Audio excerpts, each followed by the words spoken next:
नमस्कार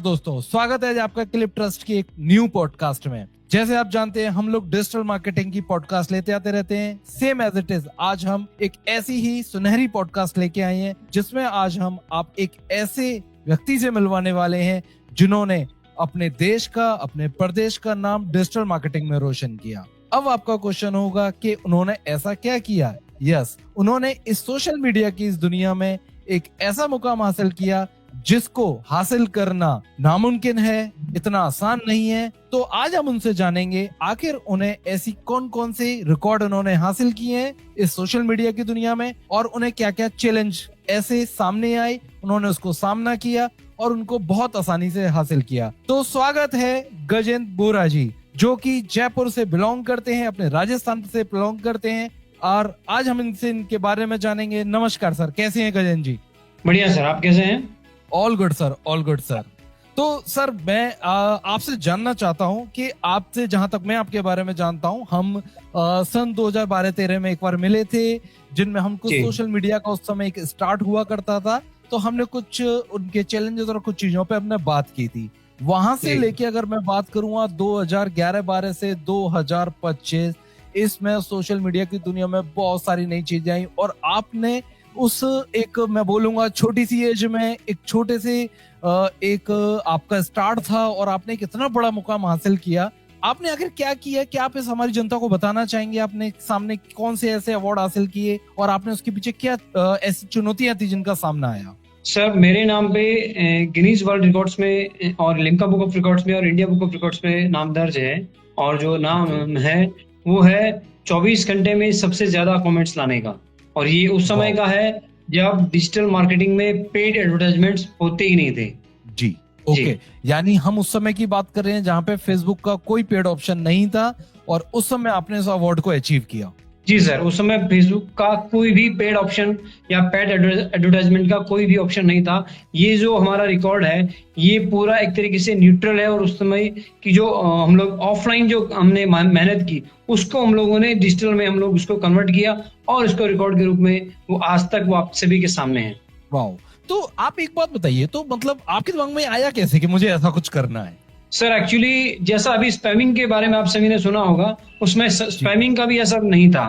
तो हम लोगों ने, जैसे फेसबुक नया आया ही था, ऑर्कुट के जाने का समय हो रहा था, और फेसबुक नया नया आया था, सभी उसके बारे में जानने की उत्सुकता रख रहे थे। और हम लोगों ने एक छोटी सी सिटी बना ली सर। हम लोग उसको, अभी आज तक भी उसको एक सिटी ही कहता हूँ। एक्चुअली वो एक डिजिटल सिटी थी, या डिजिटल विलेज में कह सकता हूँ। 500 प्लस प्रोफाइल्स की मैंने एक सिटी बना ली थी डिजिटली, और सभी प्रोफाइल्स पर 5000 प्लस जो है फ्रेंड्स थे, जो भी आज तक उसकी मैक्सिमम लिस्ट है कि 5000 प्लस 5000 फ्रेंड्स बना सकते हो। वो हम लोगों ने एक सिटी बना ली थी, 500 प्रोफाइल्स, और हर प्रोफाइल पर 5000 फ्रेंड्स। तो हम लोग ये ऐसा हम लोगों ने बनाया। और फिर थोड़ा सा हमारे नॉलेज में है, जब हम लोग ऐसी राउंड अप करते रहते थे, रिसर्च करते रहते, R&D करते रहते थे, तो ध्यान में आया कि हाँ, ऐसी कैटेगरी है गिनीज वर्ल्ड रिकॉर्ड्स के कैटेगरीज में कि हाँ, 24 घंटे में सबसे ज्यादा कमेंट्स की आप जो भी आप ला सकते हैं वो आप गिनीज वर्ल्ड रिकॉर्ड्स में नाम दर्ज करा सकते हैं। तो जब हमारे ये ध्यान में आया तो हमें लगा कि क्यों नहीं इस सिटी का, डिजिटल सिटी का इसके लिए उपयोग किया जाए। जो हमारे पास इतनी बड़ी एक पॉपुलेशन है, उसको हम लोग कैसे उस चीज को काम में ले सकें। जी जी जी।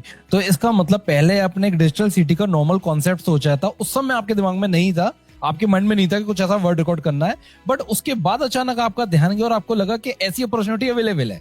जी सर, हमारे दिमाग में ऐसा नहीं था बिल्कुल भी। जब हम लोग बना रहे थे, मेरा बीटेक मैंने किया सर एक्चुअली, एंड उस समय बस हम लोग करते रहते नई नई चीजें। तो पहले सिटी बनाई, एंड देन उसका फ्रूटफुल उपयोग क्या हो सके, पॉजिटिव उपयोग क्या हो सके। हम लोग नेगेटिव कभी चीजों में नहीं गए कि भी किसी को स्पैमिंग करें या ब्लैकमेलिंग करें या व्हाटएवर जो भी नेगेटिव चीजें होती हैं उसमें नहीं करें। उसका फ्रूटफुल उपयोग क्या हो सके उसके बारे में हम लोग गए। तो ये अपॉर्चुनिटी हमें नजर आई, और इस अपॉर्चुनिटी को हम लोगों ने प्लान आउट किया पूरा कि इसकी क्या हम लोग इसको कर सकते हैं किया। और उसके बाद हम लोगों ने इसके पूरे प्लान्स बनाए, और उसको हम लोगों ने इसको अचीव किया सर। वाह! तो सर, अगर हमने इसमें बात की, जो आपने बताया कि हम 24 घंटे में जो हमने कमेंट्स का एक रिकॉर्ड बनाया, तो उसमें उसका टोटल काउंट क्या था? 3,77,000 प्लस 4। अच्छा, तो वो रिकॉर्ड एक हमने, और ये हमारा कौन से ईयर में था सर? 2012 में था सर। अच्छा, तो सर उसके अलावा भी ऐसा कुछ हुआ है कि इसके अलावा और कहीं और आपने रिकॉर्ड बनाया हो गिनीज वर्ल्ड रिकॉर्ड के अलावा? यही इसी रिकॉर्ड को सर हमने इंडिया बुक ऑफ रिकॉर्ड्स और लिम्का बुक ऑफ रिकॉर्ड से भी अप्रूव करवाया हुआ है। अच्छा, तो मतलब इसके बारे में अगर आप मेरे को थोड़ा जानकारी दें, क्योंकि मुझे आइडिया नहीं है, तो अगर आपने कोई रिकॉर्ड बनाया और उस रिकॉर्ड को आप बुक कर सकते हैं और आप उनको बता सकते हैं, तो आपका लिम्का बुक में भी और इंडिया बुक में भी आपका वो रिकॉर्ड आज दर्ज है उसमें।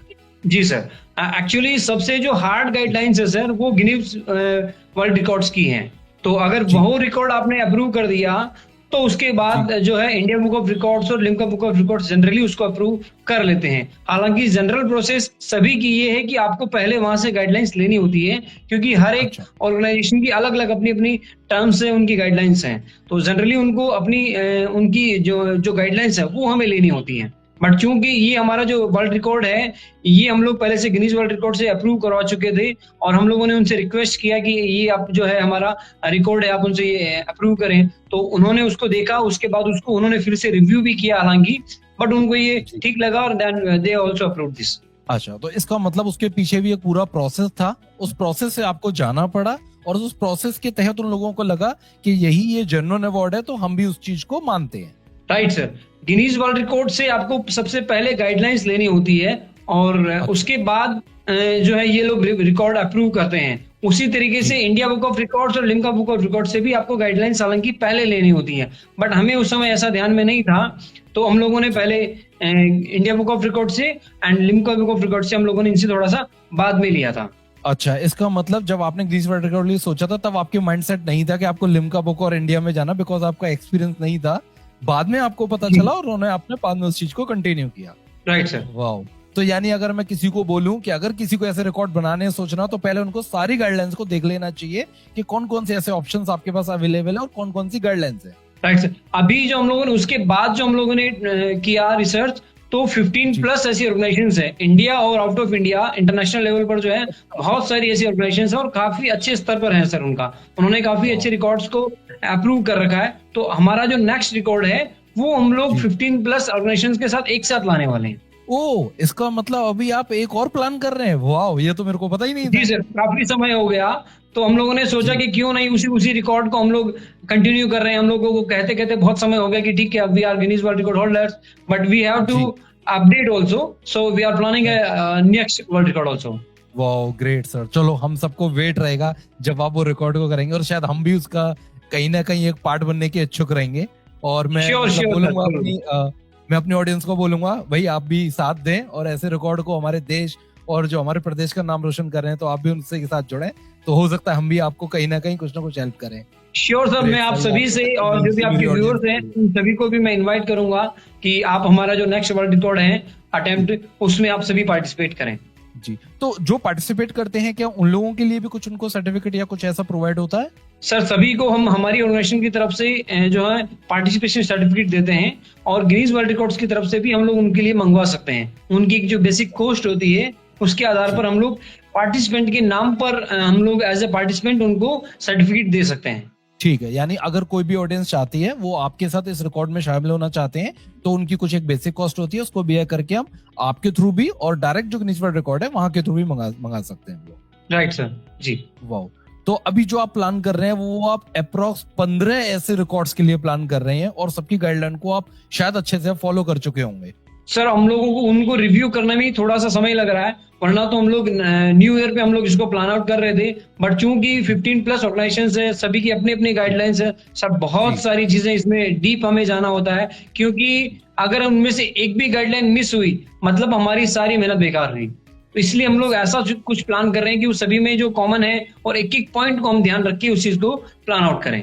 ठीक है, ग्रेट सर, ग्रेट सर। मैं अब ये तो नहीं पूछूंगा अभी आप न्यू प्लान क्या कर रहे हैं, क्योंकि ये एक ऐसा पॉइंट है जिसको हम आगे जाके उजागर करेंगे, बट जो लास्ट जब आपने रिकॉर्ड बनाया, तो उस रिकॉर्ड बनाते टाइम ऐसे ना कौन कौन सी टैक्टिक्स और क्या चैलेंजेस, उसके बारे में कुछ बताएंगे आप? क्या अपना क्या ऐसा, क्योंकि सोशल मीडिया ना बहुत एक एक्साइटेड प्लेटफॉर्म है, और 2012 और 2025 हम मतलब बहुत लॉन्ग टाइम की बात कर रहे हैं, तो राइट उस सर। समय आपने क्या क्या ऐसी मतलब ट्रिक्स देखी थी जिससे आपको फायदा मिला? जैसे आपने एक सिटी के बारे में हमें बताया, उसके अलावा और कुछ ऐसा कुछ आपने क्या फॉलो किया? उस समय सर सबसे बड़ा जो चैलेंज था वो यही था कि कोई भी व्यक्ति या कोई भी यूजर जो है हमारे वर्ल्ड रिकॉर्ड में पार्टिसिपेट क्यों करे।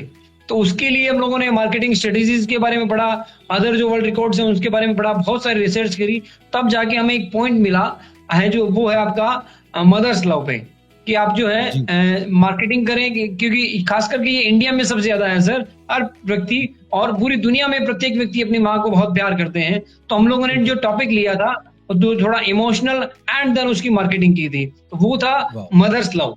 तो वो हम लोगों ने मदर्स लव पे हम लोगों ने एक पिक्चर डिजाइन की थी and then we invite all the students कि आप जितनी माँ से अपना प्यार करते हैं आप आए और वहां अपना प्यार दर्शाएं, show your love for your mom. वाह वाह वाह। तो ऑफ कोर्स हम तो भारतवासी हैं, अपने देश को भी माँ बोलते हैं और ऑफ कोर्स माँ से तो हम प्यार करते ही हैं। तो इसका मतलब ये है कि कोई भी रिकॉर्ड बनाना है तो उसके पीछे ना आपको मतलब प्रॉपर स्ट्रेटेजी आपकी बहुत अच्छी होनी चाहिए। आपको हर एक पॉइंट पे काम करना पड़ेगा। जैसे आपने जो टॉपिक लिया उसके पीछे आपने पहले रिसर्च किया होगा, क्योंकि आप अचानक तो ऐसे टॉपिक नहीं सोच सकते। वो उसके पीछे मतलब एक जो आइडिया लिया जिसके थ्रू आप लोगों ने सोचा, तो वो कैसे रैंडम निकल के आया या किसी ने सजेस्ट किया, क्या हुआ था ऐसा? उसके पीछे कुछ कहानी है? नहीं सर, सबसे बड़ी जो मतलब हमारे साथ चैलेंज था जब हम लोगों को ये पता चला कि हाँ ऐसा वर्ल्ड रिकॉर्ड है, ध्यान हमारे पास जो चैलेंज आया वो यही था क्योंकि उस समय पेड कैंपेन या इस तरह की तो कुछ भी नहीं था।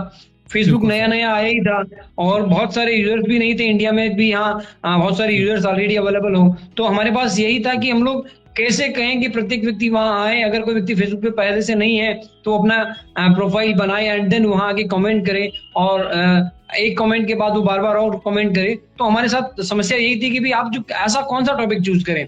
बहुत सारे टॉपिक्स हम लोगों ने निकाले एंड देन उनमें से क्योंकि भारतवासी जैसा आपने भी बताया कि हम अपनी जो देश को भी माँ बोलते हैं, तो हम लोगों ने इसी चीज को हम लोगों ने थोड़ा सा इसको जो है करने का प्रयास किया कि जो यही टॉपिक लिया जाए और सभी को बोले कि आप अपनी माँ से जितना प्यार करते हैं आप वहां उस फेसबुक पोस्ट पर आके अपना दर्शाएं और लव यू मॉम कमेंट करें। वाह वाह, ग्रेट सर। तो सर मैं चाहूंगा कि पॉडकास्ट के बाद आप मेरे को वो चीजें शेयर करें जिससे मैं अपनी ऑडियंस को दिखा पाऊं। तो जी श्योरली, ऐसा मटेरियल अभी अवेलेबल, अभी आपका जो वो पोस्ट है जो आपने इमेज बनाई थी वो तो अवेलेबल होंगी सब? वो अवेलेबल है सर पूरा। तो सर मैं मतलब चाहूंगा कि आप वो शेयर करें, जैसे डिस्क्रिप्शन में हम लोग आपकी इस चीजों को शेयर करें जिससे लोग समझ पाए। Sure sure sure. सर 2012 और 2025 मतलब मेरे लिए बहुत ही बार है, क्योंकि डिजिटल मार्केटिंग इंडस्ट्री में मैं भी 17 साल निकाल चुका हूँ। सर बहुत सारी चीजें चेंज हो गई हैं और अब आप जो प्लान कर रहे हो वो बहुत बड़े लेवल पे प्लान कर रहे हो। तो मतलब ऐसा क्या क्या आपको चैलेंज लग रहा है? बिकॉज एक तरफ बोले तो पहले पेड नहीं था, पहले बहुत यूजर भी कम थे, अब तो यूजर भी बहुत बढ़ गए हैं, बट इसके साथ साथ चैलेंज भी बहुत सारे बढ़ गए हैं। तो आपको कितनी पॉसिबिलिटी लग रही है कि इस बार मैं कर जाऊंगा? सर पॉसिबिलिटीज तो पूरी है और हम लोग पहले से ज्यादा श्योर भी हैं क्योंकि अब पेड कैंपेन्स भी हैं, बट उसी हिसाब से गिनीज वर्ल्ड रिकॉर्ड्स और जो अदर ऑर्गेनाइजेशंस हैं उन्होंने भी अपनी गाइडलाइंस में काफी बदलाव किए हैं। तो सबसे बड़ी जो समस्या है वो यही है कि भी उनकी गाइडलाइंस को फॉलो करना और स्पैमिंग और ये सारी चीजों से दूर रहना, क्योंकि उस समय स्पैमिंग का नहीं था। तो अब ये जो थोड़ा सा समस्या जो आ रही है क्योंकि एक व्यक्ति 4 बार या एक कमेंट्स को रिपीट करे, तो वो हमारे साथ सबसे बड़ा जो है हमारे साथ स्पैमिंग का एक बड़ा इश्यू हमें लग रहा है कि वो कहीं ना कहीं हम लोग उसमें उसको कैसे हम लोग जो है कंप्लीट कर पाएंगे कि हमारी पोस्ट जो है 24 आवर्स में हमें उससे भी ज्यादा कमेंट्स अगर हमें लाने हैं तो वो कहीं पोस्ट हमारी स्पैम में नहीं काउंट हो जाए या वो पोस्ट डिलीट नहीं कर दे फेसबुक। बस यही हमारे को सबसे बड़ा चैलेंज जो लग रहा है वो ये है सर। बाकी इसके अलावा हम बाकी सभी चीजों के बारे में या यूजर्स के बारे में, पार्टिसिपेंट्स के बारे में हम लोग सोचें तो हम लोग श्योर है सारी चीजों के बारे में। काफी सारे कॉलेजेस हमारे पास जो ऑलरेडी एंट्रीज आप या मान के चले या इन्विटेशंस हमारे पास मान के चले हमारे पास हैं, बट स्पैम का जो है वो हमें लग रहा है कि कहीं ना कहीं ऐसा नहीं हो कि वो पोस्ट जो है हमारी 24 आवर्स कंप्लीट होने से पहले वो डिलीट नहीं हो जाए। बस इसी चीज का डर है सर, बाकी सारी चीजों के बारे में हम लोग लगभग श्योर हैं। तो अभी बोले तो ये, क्योंकि हाँ अभी स्पैम का जमाना चल रहा है और फेसबुक की गाइडलाइन भी बहुत स्ट्रिक्ट है। वो तो नॉर्मल आप कुछ भी ऊपर नीचे करते हो तो आपकी पोस्ट डिलीट कर देता, तो ये तो बहुत रिस्की है इसका मतलब। बस यही चीज है जो है मैं सर थोड़ा सा हम लोग उनके साथ बातचीत कर रहे हैं, मेटा के साथ कन्वर्सेशन का एक प्रयास हमारा है कि हम लोग कुछ एक डेट फिक्स करके हम लोग उनको हमारी पोस्ट के बारे में पहले से जानकारी दें, ताकि फेसबुक को पहले से हमारी पोस्ट के बारे में इंफॉर्मेशन रहे। हमारी पोस्ट पे जो कमेंट्स आ रहे हैं, हम लोग कहीं पे भी बिल्कुल भी उसको रिपीट करने का प्रयास नहीं करेंगे। एक व्यक्ति ने अगर एक बार कमेंट कर दिया, हम लोग उसको एज ए पार्टिसिपेंट काउंट कर रहे हैं, बट जितनी मल्टीपल लोकेशन से हम लोग उसको हो सकता है वो हम लोग करना चाह रहे हैं कि अलग अलग लोकेशन से पूरी दुनिया भर से हमारे पास कमेंट्स आए, ताकि वो जो पोस्ट है वो स्पैम में काउंट हो ही नहीं। ये हम लोग हमारा पूरा प्रयास रह रहा सर। ग्रेट सर, मैं मतलब दुआएं करूंगा सर ये जल्दी से जल्दी पॉसिबल हो और हम दोबारा फिर एक बार आपकी पॉडकास्ट के लिए बैठे सर। जो अब हम बात करते हैं कि ना आपका एक अपना ब्रांड है और आप उस ब्रांड से फेमस भी हो, कोई भी गूगल डालते तो हम आसानी से मिल जाते हैं। बल्कि मैंने थोड़ा सा R&D भी की, तो जो आज AI का जमाना है, उस AI के जमाने में भी आपका नाम वहां पर अगर हम डालते हैं तो AI खुद बताता है, आपके ऑर्गेनाइजेशन के बारे में बताता है, आपके बारे में बताता है। तो आप उसके बारे में कुछ बताना चाहेंगे कि आपका ऑर्गेनाइजेशन क्या है, क्या करते हैं, क्या प्लान चलता है वहां पर? सर, जैसे अभी हम लोग डिस्कस कर रहे थे गिनीज वर्ल्ड रिकॉर्ड्स के बारे में, और उसके बाद हम लोगों ने एक वर्ल्ड रिकॉर्ड और बनाया था। आपकी शायद R&D में होगा या फिर नहीं है, तो मैं अभी थोड़ा सा उसको बता दूं। 2 वर्ल्ड रिकॉर्ड हमारे नाम पर हैं एक्चुअली। हमने जो बनाए थे 2 वर्ल्ड रिकॉर्ड बनाए थे। उसके बाद क्योंकि जैसा हम लोग अभी मूवीज में भी देखते आए या एक दूसरे से भी सुनते आए हैं, काम वही करना चाहिए जो आपको पसंद हो, जिसके लिए आपके दिल में पैशन हो। तो उसी चीज को सर मैंने मेरा पैशन को जो है मेरा बिजनेस बना लिया, मेरा करियर मैंने बना लिया। और इससे इतने सालों तक जो मैं करता आया हूँ, अभी जो मैं करियर के रूप में जो सेटअप किया मैंने, सोशल मीडिया मार्केटिंग को मैंने सर किया है। तो वही चीज मैं अभी मैं कर रहा हूँ। और सोशल मीडिया मार्केटिंग के फील्ड में ही मैं पॉलिटिकल और कुछ जो ऑर्गेनाइजेशंस हैं, इंस्टीट्यूट्स हैं, यूनिवर्सिटीज हैं, उनके लिए मैं उनका सोशल मीडिया में मैनेज करता हूँ। ओके, तो ये सारे आपके क्लाइंट्स हैं जिनका जी। Yes sir, please. हाँ, तो AI जो आप कह रहे थे, तो उसमें से काफी सारी चीजें हालांकि हमें इजी भी हो गई हैं। हमें कंटेंट लिखने में थोड़ा सा इजी हो गया, हमारा ऑडियंस चूज करने में हमें इजी हो गया, हमारी ग्राफिक्स वगैरह या हमें जो भी चूज करना है वो सारी चीजों में काफी अब पहले की तुलना में हेल्पफुल हो गया है जी। तो आपकी जो ऑर्गेनाइजेशन है बेसिकली वो बहुत बड़े बड़े, जैसे आपने बोला कॉलेज, यूनिवर्सिटीज, पॉलिटिकल पर्सन, तो आप बहुत बड़े बड़े क्लाइंट हैंडल करते हैं जैसे आपने बताया, क्योंकि ये वो लोग होते हैं जिनका टारगेट बहुत बड़ा होता है जी। तो जब आप इनकी स्ट्रेटेजी बनाते हैं या सोशल मीडिया में देखते हैं कि आप ये कर रहे हैं, और ऑफ कोर्स आपके साथ बहुत सारे ऐसे कॉम्पिटिटर भी होंगे जो और काम करते होंगे या आपको ऐसे पर्सन मिलते होंगे, तो आपको क्या लगता है कि वो क्या गलती जनरली ऐसा करते हैं, या आप क्या मतलब कुछ आप ऐसा ऑडियंस को गाइड करना चाहेंगे कि वो ये गलती ना करें जिससे आपका सोशल मीडिया स्पैम में ना जाए या आपके पास बेटर रिजल्ट आए, कुछ ऐसे सजेशन? सर, सबसे पहले अगर कोई भी व्यक्ति सोशल मीडिया मैनेज कर रहा है तो उसको अपने ऑडियंस की, अपने जो क्लाइंट है उसकी ऑडियंस के अकॉर्डिंगली उनको काम करना होगा। आप अपनी मर्जी से या आप अपनी स्ट्रेटेजी को थोड़ा सा उसको सेकेंडरी रख के उसके ऑडियंस क्या है वो हमें समझना होता है। हर क्लाइंट की अलग अलग जो है ऑडियंस होती है, उनको आपको समझना होता है। एज एक पॉलिटिकल लीडर की जो ऑडियंस है वो बिल्कुल अलग होगी, एक इंस्टीट्यूट के जो उनके ऑडियंस है वो पूरा अलग होंगे। तो अलग अलग क्लाइंट्स की अलग अलग रिक्वायरमेंट्स होती है, उसी के अनुसार आपको जो है पर्सनल स्ट्रेटेजी जो है वो आपकी बनानी होती है। हम लोग उसको मिक्सअप कर देते हैं, ये गलती होती है। और हमारा जो सोच होता है उसको हम लोग फर्स्ट नहीं रखें, हम लोग हमारी चीज को सेकेंडरी रखें। क्लाइंट की रिक्वायरमेंट्स क्या है, क्लाइंट किन ऑडियंस पे ध्यान देना चाह रहा है, उसके अकॉर्डिंगली हमें हमारी स्ट्रेटेजी बनानी होती है। ये थोड़ा सा इसमें हमें मेन जो मुख्य रूप से ध्यान रखना होता है वो ये है सर। तो मेन बेसिकली आपको ऑडियंस का ध्यान रखना है। अगर आपने ऑडियंस थोड़ा इधर उधर किया तो आपने जो कैंपेन सेट किया है वो कैंपेन वैल्यूएबल नहीं होगा, जो आप रिजल्ट चाह रहे हो वो रिजल्ट आपको नहीं मिलेंगे, वो रिजल्ट आपको नहीं मिलेगा। सर जैसे कि हम अभी AI की बात करते हैं तो कहीं ना कहीं मैंने देखा है बहुत सारी कंपनीज, इवन कहीं कहीं मैं भी अपना AI का यूज करता हूँ। तो आपको क्या लगता है कि सोशल मीडिया में AI का कितना महत्व है? क्या AI के आने से सोशल मीडिया इम्प्रूव हुआ है या प्रॉब्लम्स बढ़ी हैं, कुछ ऐसा सर? सर, इसमें ऐसा है कि कोई भी जो सॉफ्टवेयर या कुछ जो नई चीज आती है उसके अपने बेनिफिट्स लेने के आपके अपने तरीके हो सकते हैं। तो अगर आप उसका पूरा बेनिफिट उठा पाए तो ये सबसे लिए बेस्ट है। और AI तो सर अभी हमारे राजस्थान के CM सर ने कल ही डाला, उन्होंने कहा कि मैंने अभी जो AI का यूज करना शुरू किया और उन्होंने स्टूडेंट्स और अदर जो बिजनेस पर्सन है या सभी को एआई का यूज करने के लिए उन्होंने मोटिवेट किया है। तो हम लोग ये कहते हैं कि एआई का आपको पॉजिटिव यूज लेना चाहिए और अगर आप नहीं सीखेंगे आपको जमाने के साथ चलना होगा। जैसे पहले जो हम लोगों ने जो हमारा वर्ल्ड रिकॉर्ड बनाया था without help of any paid campaigns हम लोगों ने बनाया था, बट अभी जो हम लोग प्लान कर रहे हैं उसमें पूरा पेड कैंपेन्स के हिसाब से है। तो आपको जमाने के हिसाब से चलना होगा और एआई का भी जमाना है तो आपको एआई का पूरा फायदा उठाना चाहिए, आपको उसका लाभ लेना चाहिए, उसके बेनिफिट्स आपको लेने चाहिए। हम लोग भी अभी इसमें जो है कैंपेन सेट करने में, ऑडियंस सेलेक्ट करने में, कीवर्ड्स में, हैशटैग्स में, ये सारी चीजों में हम लोग एआई का पूरा यूज लेते हैं। कंटेंट लिखने में हम लोग यूज लेते हैं, इमेजेस बनाने में हम लोग, ग्राफिक्स बनाने में हम लोग उसको यूज लेते हैं। तो सभी को एआई का पूरा लाभ उठाना चाहिए।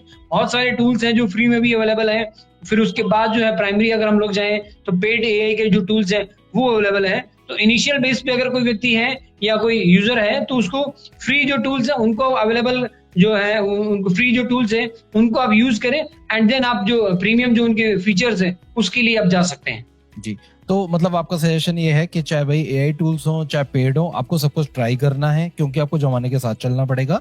अगर आप यूज नहीं करेंगे तो आप अपनी उस स्ट्रेटेजी को जो आप अचीव करना चाहते हैं, जो टारगेट्स हैं आपके, उसको सही वे में फॉलो नहीं कर पाएंगे और शायद आप वहां तक पहुंच नहीं पाएंगे। Right sir.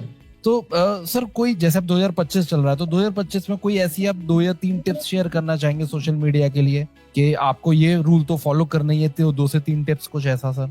रूल का तो यही है कि जो अभी हम लोग डिस्कस कर रहे थे वो रूल ये है कि बी विद एआई। सिंपल। अगर 2025 के बारे में बात करूं तो बी विद एआई हम लोग यही फॉलो कर रहे हैं सर। जो भी आपको ग्राफिक्स बनाना, चाहे आपको कंटेंट लिखना, चाहे आपको डिस्क्रिप्शन या आपको जो आपका ऑडियंस यूज करना, बी विद एआई। हम लोग यही रूल जो है हमारा अभी हम लोग जो फॉलो कर रहे हैं वो एक ही सिंगल रूल है, 3 वर्ड्स का, be with AI, simply, nothing more than that. Great sir, great sir. Sir देखो अभी हम 2012 में, आपकी मेरी मुलाकात 2012-13 के आसपास हुई थी और उसके बाद बहुत कुछ चेंज भी हुआ, बहुत कुछ किया हमने। हम जो मिले थे, हम तो एक छोटे से टॉपिक, एक डिस्कशन के लिए मिले थे और फिर हमने एक डिसाइड किया था, हमने एक दिल्ली में बहुत अच्छा सेमिनार भी किया था। मुझे याद है वाला सेमिनार जो हमने दिल्ली में, शायद उस समय कोई इवेंट्स नहीं करता था और हमारे पास उस इवेंट में लगभग 200 की गैदरिंग हुई थी और दिल्ली एनसीआर सारे लोग वहां आपको सुनने आए थे।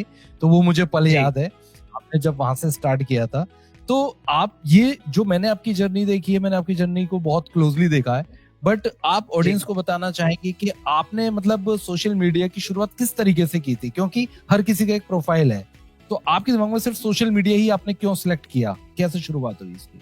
सर जैसा अभी मैंने थोड़ी देर पहले बताया था कि आपको करियर वही चूज करना है जिसके लिए आप पैशनेबल हो।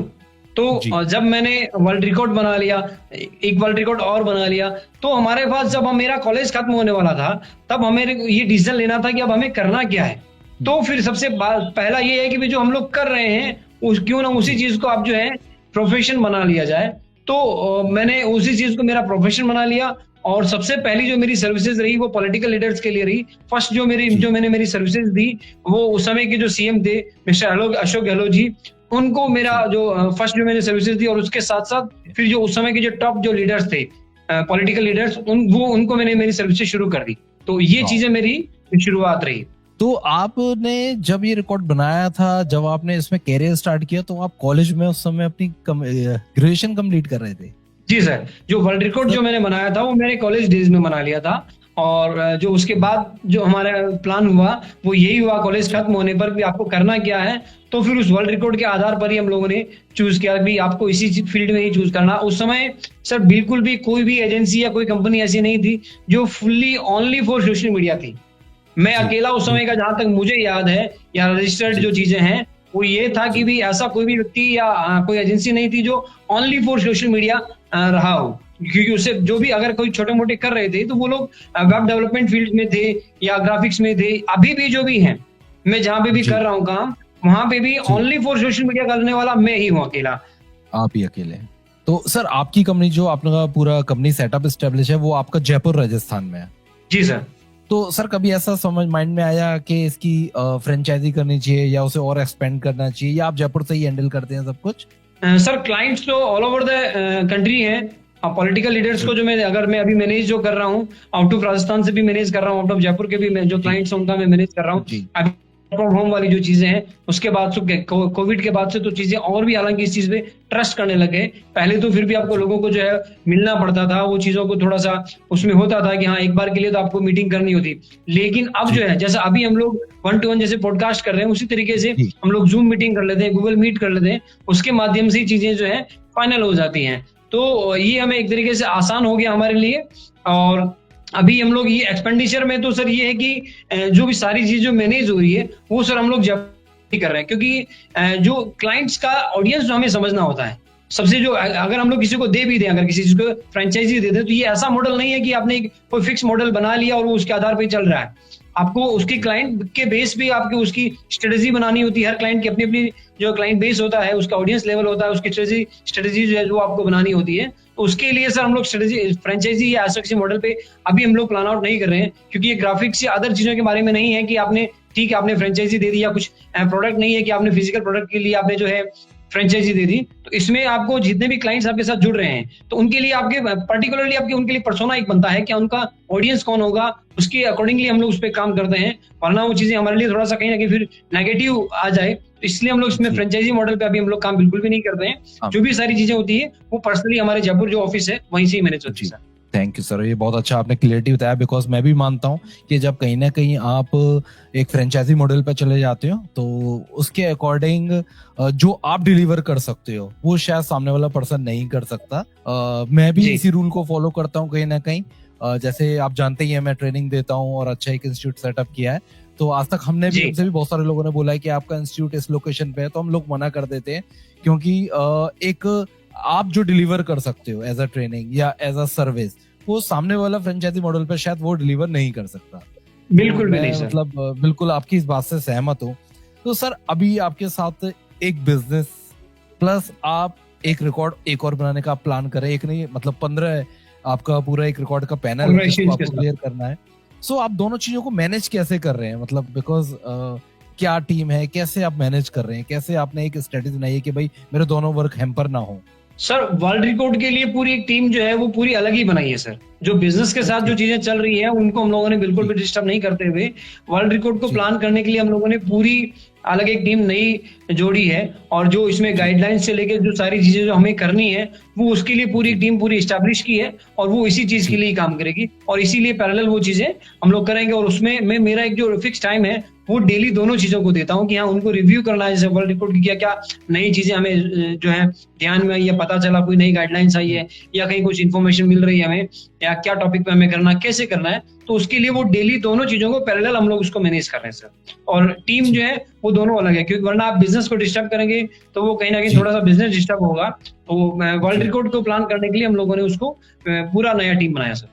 हाँ, इसलिए मेरा ये क्वेश्चन था, क्योंकि अगर आप उसको छेड़ते हैं, क्योंकि जितने भी लोग होते हैं वो कुछ लोग ऐसी गलती कर जाते हैं, अपना एक सेटअप बिजनेस को छोड़ के कुछ नया प्लान कर लेते हैं और वहां पर वो कहीं ना कहीं स्टक हो जाते हैं। तो आपने इसका प्रॉपर एक सेपरेट टीम बना दिया है, आपका बिजनेस पार्ट अलग चल रहा है, क्लाइंट्स आपके अलग चल रहे हैं, और जो व्यक्ति जो आपकी टीम आपने बनाई है फॉर गिनीज वर्ल्ड रिकॉर्ड, वो अपना एक अलग तरीके से काम करेगी। जिस तरीके से आप लोगों ने एक गाइडलाइन बनाया होगा वो उन सबको फॉलो करेगी। सर 2012 का जो वर्ल्ड रिकॉर्ड था वो सिर्फ और सिर्फ हम लोगों ने गिनीज वर्ल्ड रिकॉर्ड्स के लिए बनाया, और वो उस समय हम लोग कॉलेज टाइम में थे तो हम लोग फ्री भी थे। हमारी जो उस समय जी की भी थी सर 15 प्लस की टीम थी। तो उस समय की ओके टीम और अभी की टीम, तो वो जो टीम है वो दोनों पूरी अभी के जो चीजें हैं, अभी की जो सिचुएशंस है वो पूरी अलग है सर। अब क्योंकि उस समय तो हम लोग सिर्फ एक ऑर्गेनाइजेशन के गाइडलाइंस को फॉलो करना था, और अभी जो हमें जी फॉलो करना है वो 15 प्लस ऑर्गेनाइजेशंस के गाइडलाइंस को फॉलो करना है। तो इसलिए हम लोगों ने इसको टीम जो है वो पूरी डिवाइड कर रखी है कि हाँ हमें इसके लिए पूरा बिजनेस को डिस्टर्ब नहीं करना। क्योंकि ये जो आप बता रहे थे कि अगर एक काम भी अगर आप लोगों ने किसी और चीज पे डिस्टर्ब किया, आप स्विच होते हैं, तो आपकी पहले वाली चीज को डिस्टर्ब हो जाएगा। जो अभी मेरे क्लाइंट्स हैं या जिनको मैं सर्विसेज दे रहा हूँ वो चीजें डिस्टर्ब हो जाएगी। इसलिए मैंने उनको स्टक नहीं करते हुए उसके लिए पूरी एक नई टीम स्टैब्लिश कर दी, और वो पूरा का पूरा गिनीज वर्ल्ड रिकॉर्ड्स के लिए और जो वर्ल्ड रिकॉर्ड के लिए हम लोग जो प्लान आउट कर रहे हैं वो पूरा उसी के लिए देख रही है, ताकि हमें उनकी गाइडलाइंस फॉलो करने में भी कहीं ना कहीं दिक्कत नहीं हो। सर तो ये तो एक परफेक्ट स्ट्रेटेजी जो आप फॉलो कर रहे हैं। अब आपके लिए 2025 और आने वाले 5 साल की और मैं बात करूं, शायद बहुत सारे नए चेंजेस होंगे।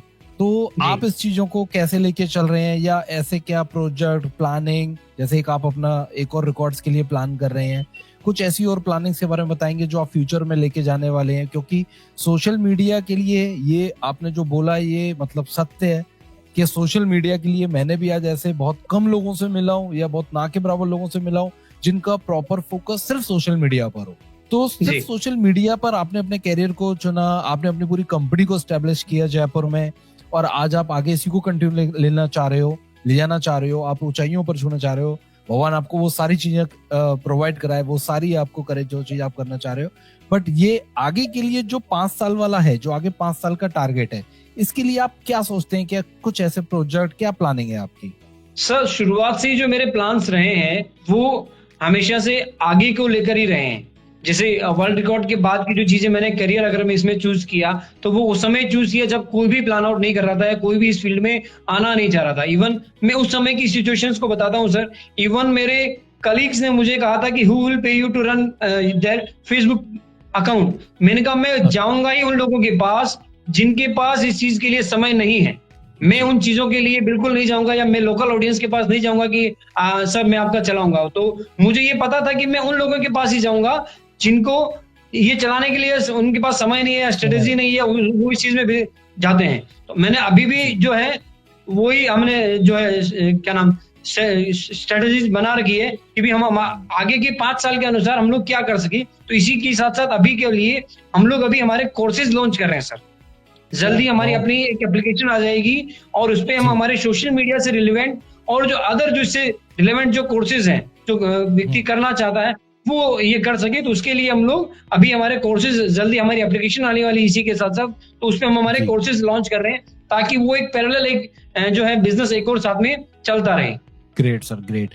और सर जो आप कोर्सेज लॉन्च कर रहे हैं क्या कुछ आपने अभी कुछ प्राइसिंग कुछ फिक्स किया है? जैसे हम ऑडियंस जो लेना चाहते हैं, जो यूजर उस पे एनरोल होना चाहते हैं, क्या उसके बारे में कुछ बताएंगे? क्या कुछ प्लान किया है उसका?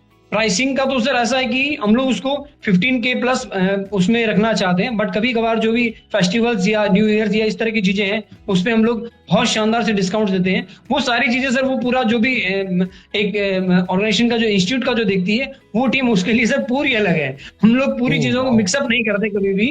तो वो उसको प्लान करने के लिए या उसमें स्ट्रेटेजी क्या बनानी है, उसमें सेल्स स्ट्रेटेजी क्या होनी है, उसका प्रमोशन कैसे होना है, कैसे कैसे चीजों को आपको टारगेट करना है, न्यू यूजर्स को कैसे टारगेट करना, किन को करना है, वो सारी चीजों को प्लान आउट करने के लिए वो पूरी टीम एक अलग है सर। तो वो चीजें पूरा एक जो कोचिंग इंस्टीट्यूट की तरह है। अभी जो वर्तमान में जब आप देख रहे हो कोविड के बाद से ऑनलाइन जो स्टडी का बहुत सारा चीजें बढ़ी हैं, यूजर्स बढ़े हैं, हर व्यक्ति अपने मोबाइल से जो है पढ़ सकता है। तो उसी को फॉलो करते हुए हम लोग उसको कर रहे हैं। उसको प्राइसिंग और वो सारी चीजें तो सर बदलती रहेंगी और वो according to the time, according to course, according to content, वो सारी जो चीजें उसमें रहेगी। कि जैसे अगर प्रोफेशनल्स की हम लोग बात करें तो उनके कम ड्यूरेशन का रहेगा कि वो एक हफ्ते में या 15 डेज में उनका कोर्स वो कंप्लीट हो जाए। और जैसे नॉर्मल स्टूडेंट हैं तो बिगिनर से लेके एडवांस तक वो जाना चाहिए तो उनके लिए लॉन्ग टर्म का एक कोर्स जो है वो पूरा प्लान होगा। ये सारी चीजें उसके अकॉर्डिंगली सर उसमें आएंगी। तो आपने हर स्टैंडर्ड के अकॉर्डिंग एक प्लान बनाया है। जो बिगिनर्स है उनके लिए अलग है, प्रोफेशनल्स के लिए अलग है, सबके लिए एक अलग अलग पैटर्न बनाया हुआ है और वो उसी पैटर्न के अकॉर्डिंग अपने स्टडी को ले सकते हैं। तो सर इसके लिए जब वो कोर्स कंप्लीट करते हैं तो उनको हम कैसे हेल्प कर रहे हैं? क्या उनको सर्टिफिकेट दे रहे हैं? हमने कुछ ऐसा भी कुछ प्लान किया है? उनका सर कोर्स कंप्लीट होते ही हम लोग उनका एक छोटा सा एग्जाम लेते हैं and then we will give you them certification, कि ताकि उनको कहीं पे भी जॉब पाने में भी आसानी हो। और फेसबुक भी जो ब्लूप्रिंट सर्टिफिकेशन जो देता है वो एग्जाम पास करने में भी हम लोग उनको हेल्प करते हैं, हम लोग उनको सजेस्ट करते हैं ताकि वो एक ऑथेंटिसिटी के साथ वो अगर जाए तो वो और ज्यादा रहेगा। और हम लोग खुद हमारे स्तर पर भी उनको जॉब्स में प्लेसमेंट में हम लोग उसको हेल्प करते हैं, उनको असिस्ट करते हैं सर, जो जॉब के लिए कर रहे हैं। और जो लोग अपने बिजनेस के लिए कर रहे हैं उनको भी उनका बिजनेस एस्टेब्लिश करने में, क्योंकि वो ऑफलाइन से लेके ऑनलाइन में वो आ रहे हैं, तो उनको भी स्विच होने के लिए हम लोग उनको पूरा असिस्ट करते हैं सर। 3 मंथ्स का पूरा गाइडेंस इसमें बिजनेस के लिए रहता है और 3 मंथ्स का एक जो है गाइडेंस इसमें आपका जॉब्स के लिए रहता है। जो स्टूडेंट जो है तो उनको भी 3 से 4-5 जगह उनके जो है इंटरव्यूज हम लोग हमारी तरफ से शेड्यूल करवाते हैं ताकि उनको कोर्स कंप्लीट करने के बाद में भी उनको ऐसा नहीं हो कि उनको जॉब्स के बारे में परेशानी आ रही हो। इवन 3 मंथ्स की तो जो इंटर्नशिप है वो हमारी तरफ से पूरा एश्योर्ड है कि 3 मंथ्स की इंटर्नशिप जो हम हमारे स्तर पे करवाएंगे ही करवाएंगे। वाओ, तो इसका मतलब कि कोई भी हो, चाहे वो एक बिगनर है चाहे एक बिजनेसमैन है, उसका कंप्लीट आपने इकोसिस्टम बनाया है। वो आपके पास आने के बाद अगर उनको जॉब चाहिए, प्लेसमेंट चाहिए, इंटर्नशिप चाहिए, वो भी आप प्रोवाइड करा रहे हैं। अगर कोई एज ए बिजनेसमैन है जिनको अपना बिजनेस इंक्रीज करना है, वो भी आपका कोर्स लेने के बाद आपके साथ फ्री में आपसे कंसल्टेंसी ले सकते हैं। जी सर। वाह सर, ये आपने सीधा 6 मारा है सर एक सोशल मीडिया की इस इंडस्ट्री में। Sir great. हम लोग ये चाहते हैं कि जब हमारे पास कोई व्यक्ति हम पे ट्रस्ट कर रहा है तो वो हमारे पास आ रहा है, जिस पर्पज से वो व्यक्ति आ रहा है तो वो पर्पज उसका कंप्लीट होना चाहिए।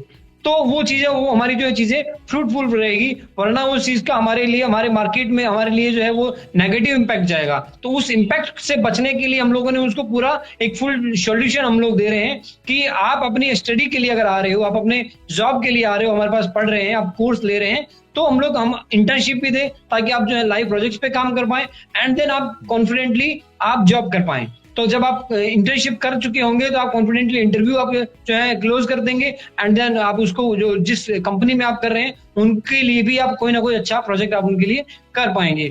और अगर कोई बिजनेस के लिए हमारे पास आ रहा है, अपने बिजनेस को इंप्रूव करना चाह रहा है, तो हम लोग उनके बिजनेस को हम लोग पहले से समझते हैं। उनके बिजनेस का एक हम लोगों ने फॉर्मेट हम लोगों ने फिल करने के लिए हम लोग उनको बोलते हैं कि हमने फॉर्म बना रखा ऑनलाइन, तो उसमें से हमारे पास उनकी बिजनेस की सारी डिटेल्स आ जाती है कि ये लोग क्या करते हैं, उनकी वेबसाइट, उनके सोशल मीडिया जो करंट प्लेटफॉर्म्स है, उनके ऑडियंस कौन कौन हो सकते हैं, ये सारी चीजें हम लोग उनसे लेते हैं एंड देन हम लोग उनको एक छोटा सा डेमो देते हैं कि आपको कैसे कैसे आपको अपने बिजनेस को जो है ग्रो करना है। तो वो हमारे पास जो उनके आने का, जो हमारे कोर्स लेने का, हमारा कोर्स परचेज करना का या लाइव क्लास जो लेने का उसका जो मोटिव है वो कंप्लीट होता है। तो वो पर्टिकुलरली हर एक स्टूडेंट का हमारे पास उसमें हम लोग उनको सोल्यूशन देते हैं separately. Great sir, great sir, great sir. Sir अच्छा लगा आज आपने बहुत सारी चीजों को बताया, और जो आपके न्यू प्लान है, फ्यूचर प्लान में आपको ऑल द बेस्ट बोलूंगा उसके लिए। आप उन सारी ऊंचाइयों को छुएं जो आपने प्लान किया है, और ऐसे ही हम बहुत सारे न्यू पॉडकास्ट आपके साथ लेके आएंगे। मैं बड़ा एक्साइटेड हूँ जिस दिन आप ये एक और रिकॉर्ड बनाएंगे, और अब एक रिकॉर्ड नहीं, अब तो 15 रिकॉर्ड की बात है, प्लस हमारे कोर्स की बात भी है। तो बहुत बहुत धन्यवाद, आज आपने हमारे लिए एक स्पेशल टाइम निकाला, आपने हमारी रिक्वेस्ट को एक्सेप्ट किया। Thank you so much. नहीं सर, आप इतने समय से हम लोग साथ में जुड़े हुए हैं, तो हम लोग श्योरली आप जब भी कहेंगे आपके लिए समय हमेशा से उपलब्ध मैं रहूंगा, और आगे भी जब भी कोई चीजों में हम लोग जुड़ सके, एक दूसरे के साथ कनेक्ट हो सके, श्योरली हम लोग उसके लिए तैयार रहेंगे।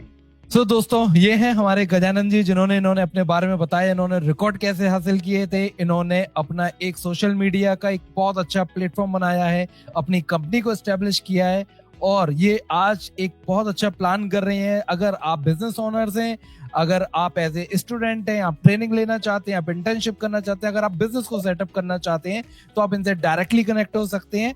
इन ऑर्गेनाइजेशन का नेम, इनका कॉन्टेक्ट सपोर्ट नंबर हम आपको डिस्क्रिप्शन लिंक में सब कुछ प्रोवाइड कराएंगे। और आप जब भी इनसे जुड़ना चाहते हैं, और अगर हम बात करें आने वाले इनके फ्यूचर के प्लान में, जहां आपको इनको हेल्प कर सकते हैं, इनके लिए फेसबुक और अदर प्लेटफॉर्म जिन पर ये सोशल मीडिया स्ट्रेटेजी प्लान कर रहे हैं, उनके साथ जुड़ सकते हैं। तो प्लीज आप इनके साथ बने रखिए। बहुत बहुत धन्यवाद Gajendra sir. Thank you sir. मुझे उम्मीद है कि आप लोगों को इस पॉडकास्ट से बहुत कुछ सीखने को मिला होगा।